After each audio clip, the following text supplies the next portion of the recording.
ఏపీలో ప్రభుత్వాలు గత కొన్నాళ్లుగా రాష్ట్రంలోని వివిధ శాఖల్లో పనిచేస్తున్న ఉద్యోగులు, పెన్షనర్లకు కలిపి 35,000 కోట్ల బకాయిలు పెట్టాయి. ఇందులో డీఏ, పీఎస్సీ, జీఎల్ఐతో పాటు ఇతర బకాయిలు కూడా ఉన్నాయి. వీటిని చెల్లించాలని ఉద్యోగులు పదే పదే కోరుచున్నా, ఉద్యమాలు చేస్తున్నా, పండగలు వచ్చిపోతున్నా ప్రభుత్వాల్లో కదలిక మాత్రం ఉండట్లేదు. గతంలో వైఎస్ఆర్సీపీ హయాంలో, ఇప్పుడు కూటమి సర్కార్ హయాంలోనూ ఇదే పరిస్థితి. దీంతో ఉద్యోగుల్లో అంతర్మదనం మొదలైనట్లు తెలుస్తుంది.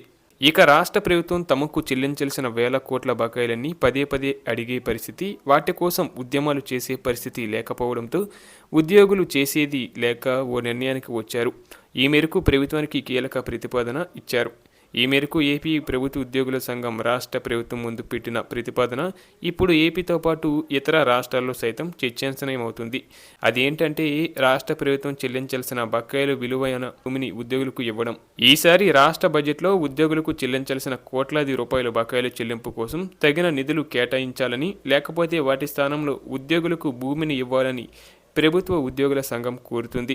ఈ మేరకు సంఘం అధ్యక్షుడు కేఆర్ సూర్యనారాయణ, కార్యదర్శి రమేష్ కుమార్, రాష్ట్ర ప్రభుత్వ ప్రధాన కార్యదర్శి విజయానంద్, ఆర్థిక శాఖ మంత్రి పయ్యవుల కేశవ్కు ప్రతిపాదనలు ఇచ్చారు. అలాగే ఈ నెలలో ఎమ్మెల్యేలు, ఎమ్మెల్సీలకు కూడా ఉద్యోగులు, పెన్షనర్ల సమస్యలపై వినతి పత్రాలు ఇవ్వాలని వారు నిర్ణయించారు. ఉద్యోగ, ఉపాధ్యాయ పెన్షనర్లకు చెల్లించాల్సిన బాకీలు 35,000 కోట్లకు చేరుకున్నాయని, వీటిని చెల్లించలేని పరిస్థితుల్లో రాష్ట్ర ప్రభుత్వం ఉన్నందున వాటి స్థానంలో భూమిని ఇవ్వాలని ప్రతిపాదించినట్లు ప్రభుత్వ ఉద్యోగ సంఘం నేతలు చెబుతున్నారు. దీంతో పాటు వెంటనే పీఆర్సీని కూడా నియమించాలని కూడా వారు కోరుచున్నారు.